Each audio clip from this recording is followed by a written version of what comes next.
অন্তর্বর্তী সরকারের অনেক ত্রুটি থাকলেও জাতীয় স্বার্থে এই সরকারকে টিকিয়ে রাখতে হবে বলে মন্তব্য করেছেন বাংলাদেশ জামাতে ইসলামীর নায়েবে আমির ডাক্তার সৈয়দ আব্দুল্লাহ মোহাম্মদ তাহের। এবং এই সরকারের অধীনেই একটি সুষ্ঠু আর নিরপেক্ষ নির্বাচন আয়োজনে দলমত নির্বিশেষে সবাইকে সহযোগিতা করার আহ্বান জানান তিনি। দলের আরেক নেতা ডক্টর শফিকুল ইসলাম মাসুদ বলেছেন, প্রধান উপদেষ্টা পদত্যাগ করতে চাওয়ার ঘটনা উদ্বেগজনক। প্রশাসন এবং রাজনৈতিক দলগুলোকে এর দায় নিতে হবে। বাকিরা জানাচ্ছেন শাহিদুজ্জামান সাকিব। ডিপ্লোমা ইঞ্জিনিয়ার্স ইনস্টিটিউশনে ঢাকাস্থ পটুয়াখালী ফোরামের এক প্রীতি সমাবেশে অংশ নেন বাংলাদেশ জামায়াতে ইসলামীর নেতৃবৃন্দ।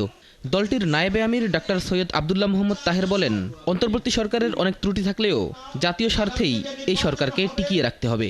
অনেক কিছু করার ছিল, তাদের করতে পারেনি।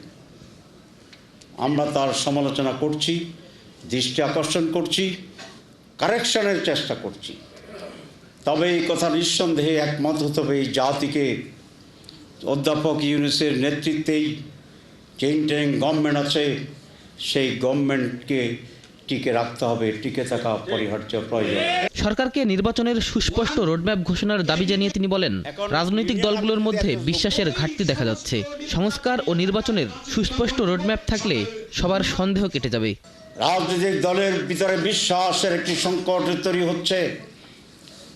নানাবাকি গুজব এবং নানা কথা বাজারে ছড়ানোর সেই সুযোগ গ্রহণ করছে।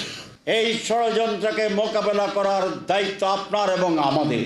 আপনি ওয়াদা করেছেন যে এই সময়ের ভিতরে টাইম স্পেনের ভিতরে নির্বাচনের তারিখ দিয়ে আপনি একটা রোডম্যাপ দিন। দলের আরেক নেতা ডক্টর শফিকুল ইসলাম মাসুদ বলেন, প্রধান উপদেষ্টা পদত্যাগ করতে চাওয়ার ঘটনাটি উদ্বেগজনক। প্রশাসনের পাশাপাশি রাজনৈতিক দলগুলোকেও এর দায় নিতে হবে। এই উদ্বেগ উৎকণ্ঠার জন্য শুধু প্রশাসন নয়, রাজনৈতিক দলের সহযোগিতাও তার জন্য দায়ী বলে আমরা মনে করি। রাজনৈতিক দলগুলো যথাযথভাবে যদি এই বর্তমান সরকার নির্বাচন কমিশনকে সহযোগিতা করতে ব্যর্থ হয়, তাহলে ব্যর্থতার দায় শুধু প্রশাসন এবং নির্বাচন কমিশন নয়, রাজনৈতিক দল হিসাবে আমাদেরকে ব্যর্থতার দায় গ্রহণ করতে হবে। ভারতের সহযোগিতায় আওয়ামী লীগ এখনো ষড়যন্ত্র করে যাচ্ছে উল্লেখ করে পরিস্থিতি মোকাবিলায় সবাইকে ঐক্যবদ্ধ থাকার আহ্বান জানান জামায়াত নেতারা। সকল ষড়যন্ত্রের বিরুদ্ধে সকল মানুষকে ঐক্যবদ্ধ থেকে। শাহিদুজ্জামান সাকিব, ৭১, ঢাকা।